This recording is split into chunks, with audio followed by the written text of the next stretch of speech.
خیلی خوش اومدیم به یه ویدیو دیگه از چنل خودتون. من اف لینوکس هستم و امروز اومدیم با یه ویدیو جنجالی دیگه. آقا امروز اومدیم دلیل اینکه نبودیم، فعالیت نمی کردیم تو اینستا و تو یوتیوب هم بهتون بگیم. آقا پیسی خریدیم، تو کامنت ها مبارک فیلان بیسا رو بگین، خیلی عشقین. آقا قبل دیدن ویدیو حتما چنل رو سابسکرایب کنین، این ویدیو رو هم لایک کنین، یه کامنت مرامی بذارین، خیلی ممنون میشم. آقا دلیل این که نبودیم این بود که پیج اینستامون به مشکل برخورده بود. یه مشکلی بود که کلا چی میگن، یه جور مشکلی بود که کلا حل شدنی بود. هزینه میخواست، فقط هزینه میخواست، اونم دادم ولی درست نشد. کاملش رو الان تو ادامه بهتون میگم. و دومی دلیلی که فعالیت نمیکردیم همون پیسی خریده بودیم، داشتیم کارهای اینو اوکی میکردیم، فری فایر میریختیم روش بازیمون رو بهتر میکردیم، ولی زیاد بازیمون اوکی نشده و نت خوبی هم نداشتیم، چون میبینید دیگه ستم هم دانلود نشده، بدون چی میگن دانلود ست داشتم پلی میدادم. آقا بریم برای ادامه ویدیو دیگه، چیز خاصی ندارم. خب آقا دلیل این که من نبودم این بود که پیج اینستامون به مشکل سرچ و ساجست برخورده بود. یعنی وقتی مثلا ویدیو میذاشتم به فالوورای بیشتر خودم نشون میداد تا مثلا بره اکسپلور اینا. مشکلش هم تقریبا هزینه‌های زیادی نمیخواست، 500-600 تومن میخواست برای درست کردنش، که من همون 500 تومن رو دادم. اون کسی که قرار بود اینو اوکیش کنه گفته بود آقا من اینو اوکیش کنم. منم گفتم آره دیگه اوکیش کن اگه میتونی. اینم آقا گفت فیلان قدر چی میگن هزینهش میشه، واریزش کردم، این رفت اوکیش کنه. بعدش 7 ساعت اومد گفت آقا من اینو اوکیش کردم.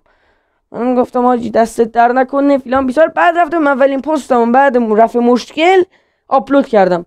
آقا بعد اینکه چی میگن پست آپلود کردم دیدم فرقی نکرده، همونه، فقط این هزینه رو ازم گرفته. بعد یکی از بچهای کامیونیتی از تو امنیت پیجینا، ابول ایکس پی، فکر کنم اکثرتونم بشناسینش، حاجی بهش نشون دادم، گفتم حاجی این پیج منه، ببین مشکلی سرچ ساجست داره یا نه. همینجوری پرسیدم، اونم گفت آره این مشکل سرچ ساجست داره. گفتم به یکی دادم، اسمش هم نمیبرم به کی دادم.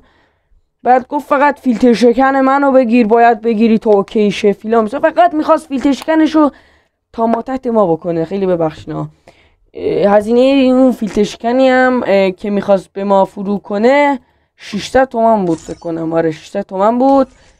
بعد هیچی دیگه من فیلتر شکنشو نگرفتم. بعد به آقا ابول نشون دادم، آقا ابول هم گفت که نه حاجی اوکی نشده، اوکی نشده. بعد چی دیگه من یه جوری شدم کلا.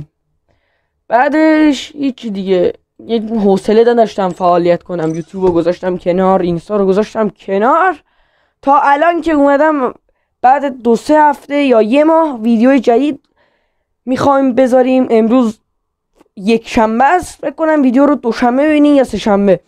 آقا لایک و کامنت و سابسکرایب فراموش نشه. آقا قراره بهتره کنیم آقا، هر هفته 3 تا یا 2 تا ویدیو داشته باشیم تو این چنلمون.